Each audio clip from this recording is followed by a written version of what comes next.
여러분 반갑습니다. 인연 따라 한자리에 모여 불교의 숨결을 함께 나누게 됨을 깊이 기쁘게 생각합니다. 부처님의 가르침은 늘 먼 산의 구름처럼 높이만 머무는 것이 아니라 우리 삶의 골목골목을 밝히는 등불이 되어 왔습니다.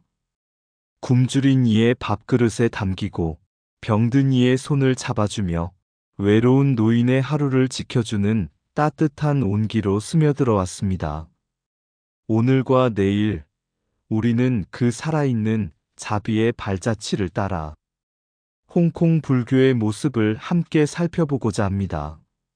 사찰의 장엄함을 넘어 학교와 병원, 양로원과 구호의 현장에서 어떻게 부처님의 진리가 숨쉬고 있는지 조용히 들여다보려 합니다. 이 말씀의 시간이 단순한 이야기를 듣는 자리를 넘어 우리 마음속 자비의 샘을 다시 길어올리는 계기가 되기를 바랍니다. 짧지 않은 여정이지만 한 걸음 한 걸음 부처님의 향기를 따라 함께 걸어가 주시기를 청합니다. 감사합니다. 어느 해 겨울, 북경의 바람은 유난히 매서웠습니다. 살을 내는 찬 기운이 골목마다 내려앉아 사람들의 어깨를 더 깊이 웅크리게 하던 때였습니다.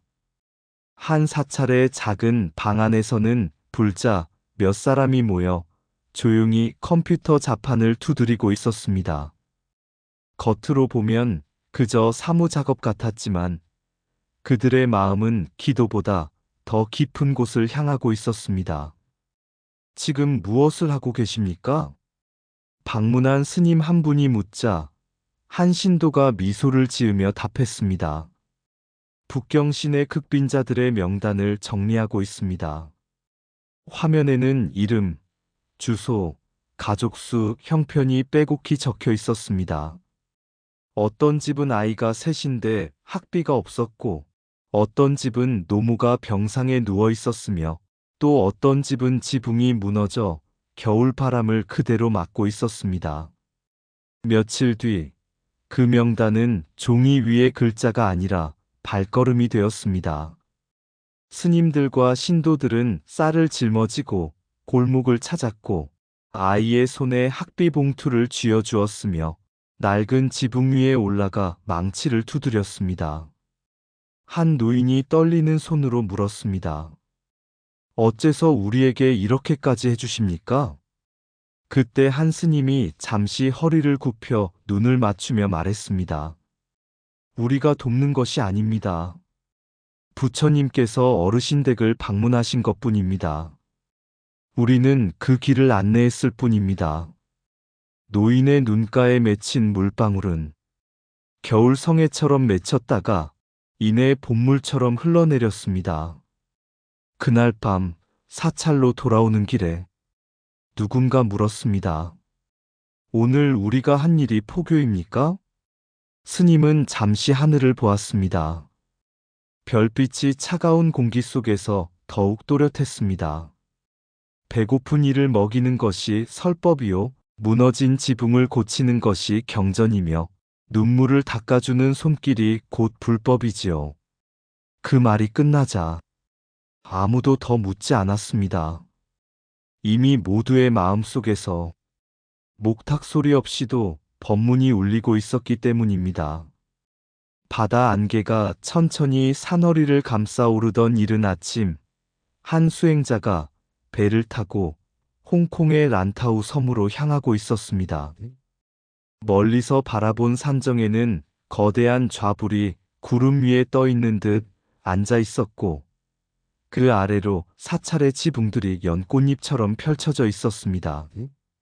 그곳이 바로 홍콩 불교의 심장이라 불리는 포린사원, 그리고 그 위에 좌정한 천단대불이었습니다.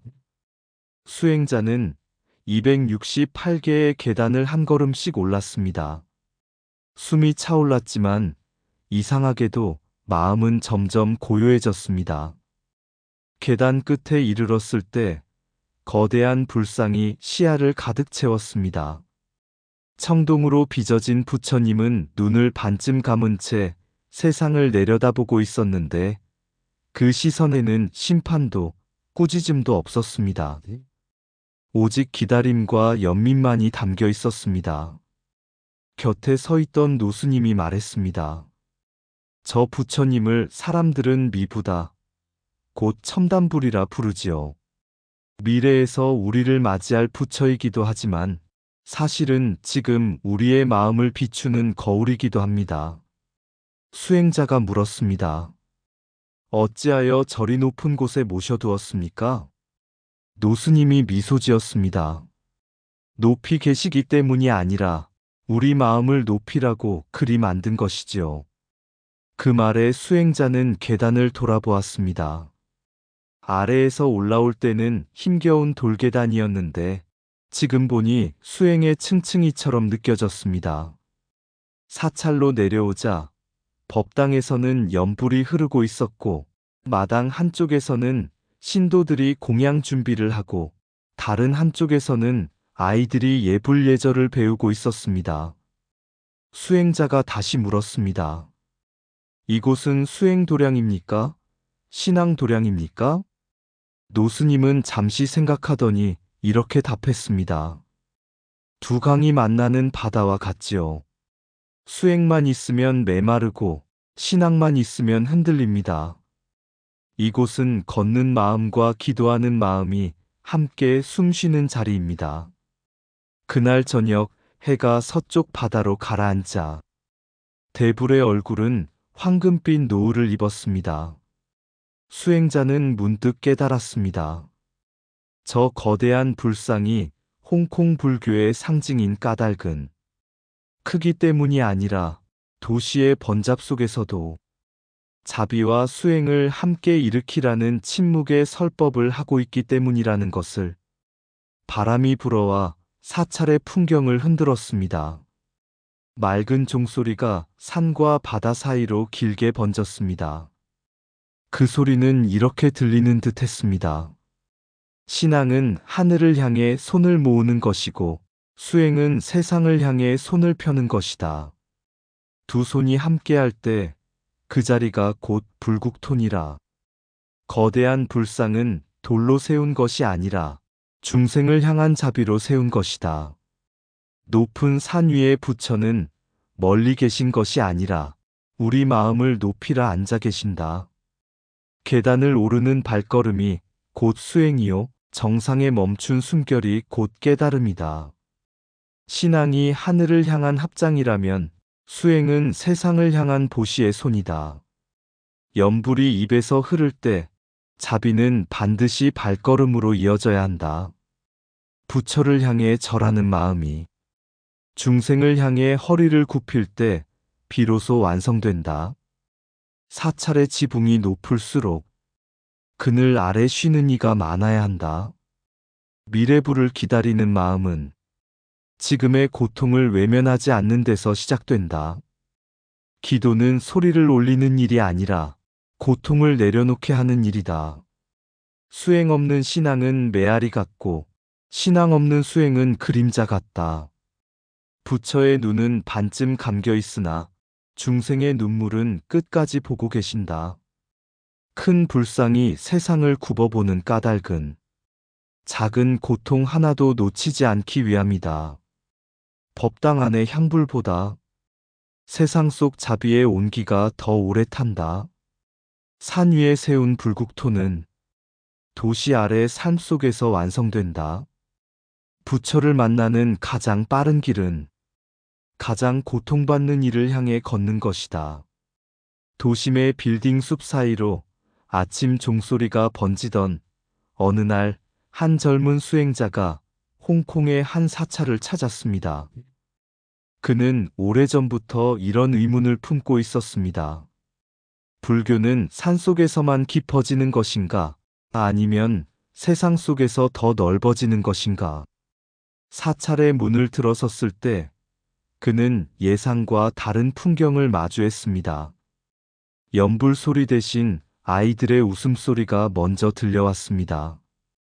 마당 건너편에는 교복을 입은 학생들이 줄지어 서 있었고 교실 창문 너머로는 칠판에 자비 두 글자가 크게 적혀 있었습니다.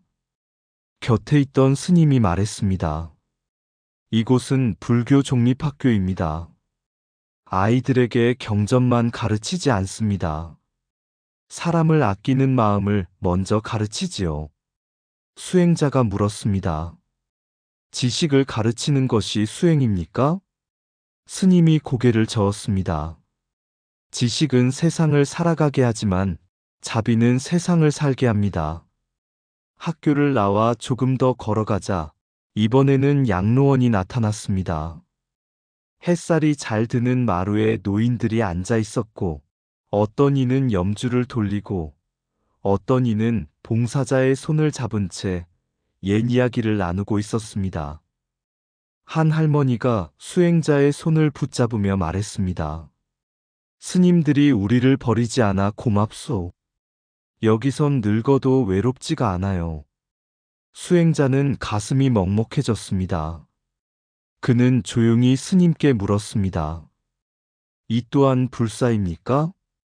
스님이 대답했습니다. 늙음은 누구도 피할 수 없는 고통이지요. 그 고통 곁에 있어주는 것이 곧 불법입니다. 그날 오후 수행자는 마지막으로 병원을 찾았습니다. 병실마다 향 냄새 대신 약 냄새가 감돌았고 의사와 간호사 그리고 자원봉사 불자들이 분주히 오가고 있었습니다. 한 병상 곁에서 스님이 환자의 이불을 고쳐주고 있었습니다. 환자는 힘없이 웃으며 말했습니다. 기도해 주셔서 살 것 같습니다. 스님은 손을 잡아주며 답했습니다. 기도는 하늘로 올리는 것이 아니라 당신의 고통을 함께 나누는 것입니다. 병원을 나오는 길, 수행자는 더 이상 묻지 않았습니다. 이미 마음속에서 답을 보았기 때문입니다. 사찰은 산 위에만 있지 않았습니다. 학교의 교실에 있었고 양로원의 마루에 있었으며 병원의 병상 곁에 있었습니다. 그는 마지막으로 스님께 물었습니다. 이 모든 일을 한마디로 무엇이라 부릅니까? 스님은 잠시 하늘과 도시를 함께 바라보았습니다. 고층 빌딩 사이로 저녁 노을이 번지고 있었습니다. 중생을 위한 불교이지요. 부처님을 향한 신앙이 중생을 향한 책임으로 바뀔 때 그 불교는 비로소 살아 움직입니다. 그 말이 끝나자 멀리서 학교종이 울리고 양로원에서는 웃음소리가 번지고 병원 복도에서는 발걸음이 분주해졌습니다. 수행자는 그 소리들을 하나로 들었습니다. 그것은 목탁 소리가 아니라 도시 전체가 두드리는 자비의 울림이었습니다. 아이를 가르치는 교실은 지식을 세우는 곳이 아니라 자비의 씨앗을 심는 밭이다. 경전을 읽는 입보다 사람을 살피는 눈이 먼저 수행한다. 학교가 사찰의 울타리 안에 있을 때 배움은 곧 수행이 된다. 지식을 나누는 손길이 훗날 세상을 밝히는 등불이 된다. 노인을 모시는 일은 과거를 공경하는 것이 아니라 미래의 자신을 공양하는 일이다. 늙음의 등을 받쳐주는 손이 부처의 손과 다르지 않다. 외로움을 덜어주는 한마디가 천번의 연불보다 깊이 스민다. 양로원의 웃음소리는 자비가 늙지 않았다는 증거다. 병상을 지키는 발걸음은 기도보다 더 가까이 고통에 닿는다. 약을 건네는 손길 속에 이미 치유의 불법이 담겨 있다. 병을 고치는 것은 의술이지만 두려움을 덜어주는 것은 불법이다. 중생을 살피는 병원이 많을수록 그 나라는 법당이 넓어진다. 불교가 사회 속으로 걸어 들어갈 때 자비는 제도가 되고 구원이 일상이 된다. 부처를 향한 합장이 중생을 향한 봉사로 이어질 때 불법은 비로소 숨을 쉰다. 중생을 위한 불교란 부처를 모시는 일이 아니라 부처의 마음으로 세상을 돌보는 일이다. 한때 중국의 사찰들은 종소리를 잃은 산처럼 침묵 속에 잠겨 있었습니다. 문화혁명의 거센 바람이 불어오던 시절, 법당은 문이 닫히고 불상은 쓰러지고 경전은 재가 되어 하늘로 흩어졌습니다. 사람들은 말했습니다. 이제 불교는 끝났다. 그러나 불씨는 꺼진 적이 없었습니다. 다만 재 속에 숨었을 뿐이었습니다.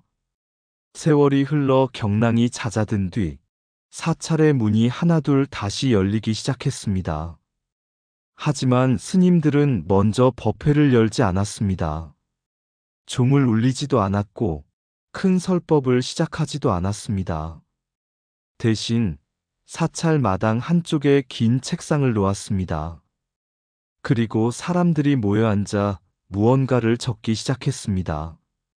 이름, 주소, 가족수, 병력, 생활 형편. 그것은 신도 명단이 아니라 도시의 극빈자 명단이었습니다. 한 젊은 수행자가 물었습니다. 지금 불자를 늘리는 일부터 해야 하지 않습니까? 노스님이 고개를 저었습니다. 배고픈 사람 앞에서 교리를 말하는 것은 목마른 이에게 물 그림을 보여주는 것과 같네. 며칠 뒤 명단은 발걸음이 되었습니다. 스님들과 불자들은 골목으로 들어갔습니다. 쌀자루를 메고 약을 들고 때로는 망치와 못을 들고 갔습니다. 어느 허름한 집문을 두드렸을 때 노인이 경계 어린 눈으로 물었습니다. 누구시오? 스님이 합장하며 답했습니다. 도움을 드리러 왔습니다. 노인은 한참을 바라보다가 말했습니다. 우리는 절에 나간 적도 없는데. 스님이 조용히 웃었습니다. 그래서 더 먼저 왔습니다.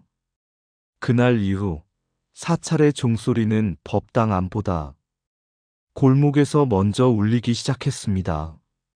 아이의 학비가 마련되고 병든 이가 약을 받고 지붕이 무너진 집에 새 기와가 얹히자 사람들의 마음에도 조금씩 지붕이 덮이기 시작했습니다. 어느 날 한 지방 관리가 사찰을 찾아와 물었습니다. 왜 이런 일을 하십니까? 종교를 넓히기 위함입니까? 노스님이 답했습니다. 아닙니다. 사람이 살아야 불교도 살아 있습니다. 그 말은 바람처럼 퍼져나갔습니다. 사람들은 불교를 다시 보기 시작했습니다. 권위를 앞세우지 않고 구호를 앞세우는 종교. 설법보다 손길이 먼저 가는 종교. 신뢰는 강요로 얻어지지 않았습니다. 밥 한 그릇, 약 한 봉지, 지붕 한 장 위에서 조용히 쌓여갔습니다. 그 흐름은 홍콩에도 닿았습니다. 홍콩 불교 역시 사찰의 문을 도시로 열었습니다. 학교를 세우고 병원을 운영하며 양로원을 돌보는 일 속에서 같은 순결로 자비를 이어갔습니다. 어느 수행자가 물었습니다. 불교가 다시 일어난 힘은 어디에 있습니까? 노스님은 잠시 침묵하다가 말했습니다. 경전을 다시 세웠기 때문이 아니라 사람의 삶을 다시 세웠기 때문이지. 그날 밤 사찰의 종이 울렸습니다. 그러나 그 소리는 산을 넘어 도시로, 도시를 넘어 사람의 마음으로 번졌습니다. 불교는 그렇게 다시 일어났습니다. 불상 위에서가 아니라 사람의 삶 속에서. 사찰이 무너져도 불교가 사라지지 않는 것은 자비가 돌이 아니라 마음에 세워지기 때문이다. 경전이 불타던 시대에도 고통을 덜어주는 마음까지 타버리지는 못했다. 불교의 부흥은 종소리로 시작되지 않고 굶주린 이의 밥그릇에서 시작된다. 교리를 전하기 전에 고통을 덜어주는 것이 먼저 설법이다. 극빈자의 이름을 적는 손길은 경전을 옮겨 적는 붓과 다르지 않다. 명단 위에 한 사람 한 사람은 구제의 대상이 아니라 살아있는 부처다. 쌀 한 자루가 들어간 집마다 불법 한 장이 함께 들어간다. 무너진 지붕을 고치는 망치 소리는 시대가 다시 불교를 부르는 목탁 소리다. 사찰이 골목으로 걸어 들어갈 때 불교는 비로소 세상 속에 다시 선다. 신뢰는 설법으로 얻어지지 않고 지속된 자비로 쌓인다. 사람을 살리는 종교는 억압받지 않으며 사람을 외면하는 종교는 스스로 무너진다. 불교가 다시 일어난 까닭은 불상을 다시 세웠기 때문이 아니라 사람의 삶을 다시 세웠기 때문이다. 구호는 일시적 도움이나 그 속의 자비는 영원한 포교다. 역사가 불교를 시험할 때 불교는 자비로 답했다. 잿더미 위에 다시 핀 연꽃은 경전의 힘이 아니라 중생 곁에 선 발걸음의 힘이다. 해질녘 산 위의 거대한 불상은 붉은 노을을 온몸에 두르고 있었습니다. 아침에는 구름을 이고 앉아있던 그 모습이 저녁이 되자 도시의 불빛을 굽어보는 등불처럼 보였습니다. 한 수행자가 그 아래에 서 있었습니다. 그는 며칠 동안 많은 곳을 걸었습니다. 사찰의 법당에서 연불 소리를 들었고 학교 교실에서 아이들의 웃음을 보았으며 양로원의 마루에서 늙은 손을 잡았고 병원의 병상 곁에서 기도의 눈물을 보았습니다. 또한 가난한 골목에서 쌀자루를 나르는 스님들의 땀방울도 보았습니다. 처음 이 길을 나설 때 그는 생각했습니다. 불교는 어디에 가장 또렷이 살아있는가? 그리고 이제 해질녘 불상 아래에서 그는 스스로 답을 듣고 있었습니다. 불교는 높은 불상에만 있지 않았습니다. 계단을 오르는 순결 속에 있었고 아이를 가르치는 칠판 앞에 있었으며 노인을 부축하는 팔에 있었고 병자의 이불을 덮는 손길에 있었습니다. 그리고 무엇보다 이름도 없이 기록된 극빈자의 명단 위에서 조용히 숨쉬고 있었습니다. 그때 곁에 서 있던 노스님이 물었습니다. 이제 보았는가? 불교가 어디에 서 있는지. 수행자가 합장하며 대답했습니다. 예, 이제 알 것 같습니다. 불교는 법당 안에 머무는 것이 아니라 고통이 있는 자리마다 먼저 가 있었습니다. 노스님이 고개를 끄덕였습니다. 그래서 부처님은 높은 곳에만 계시지 않네. 사람이 가장 힘든 자리, 그곳이 곧 부처가 서 있는 자리일세. 어둠이 내려오자 산 아래 도시의 불빛이 하나둘 켜졌습니다. 멀리서 보면 그것은 마치 수많은 연꽃등이 바다 위에 떠 있는 듯 했습니다. 수행자는 문득 깨달았습니다. 산 위의 불상 하나가 홍콩 불교의 상징이라면 도시의 수많은 불빛은 자비를 실천하는 사람들 마음속 불상이었습니다. 바람이 불어 풍경이 울렸습니다. 맑은 소리가 밤 공기 속으로 길게 퍼졌습니다. 그 울림은 이렇게 들리는 듯 했습니다. 신앙은 부처를 바라보는 것이고 수행은 중생을 바라보는 것이다. 그리고 자비는 그 두 시선이 하나가 되는 자리에서 피어난다. 수행자는 다시 합장했습니다. 이제 그는 알았습니다. 불교의 부흥은 사찰의 크기에 있지 않고 불상의 높이에 있지 않으며 경전의 두께에 있지도 않다는 것을.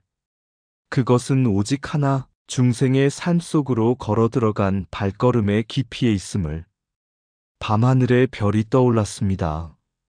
그리고 그 아래 도시와 사찰과 사람의 마음이 하나로 이어진 자리에서 불교의 숨결은 오늘도 조용히 이어지고 있었습니다.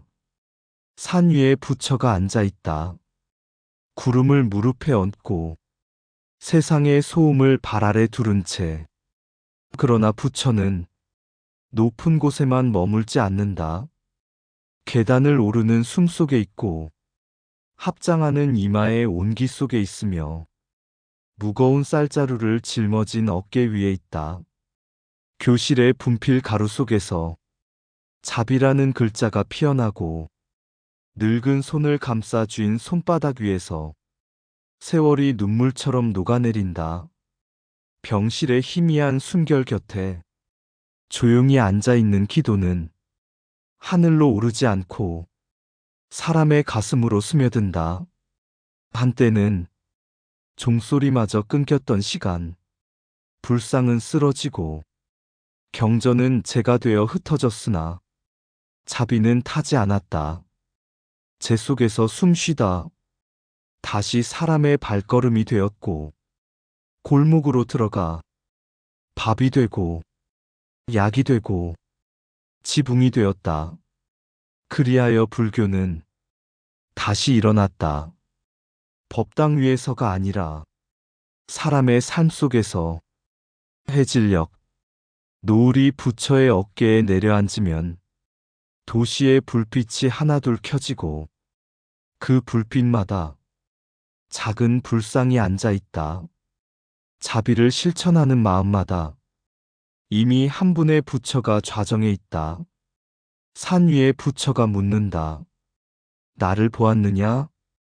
도시의 불빛이 대답한다. 우리가 당신입니다.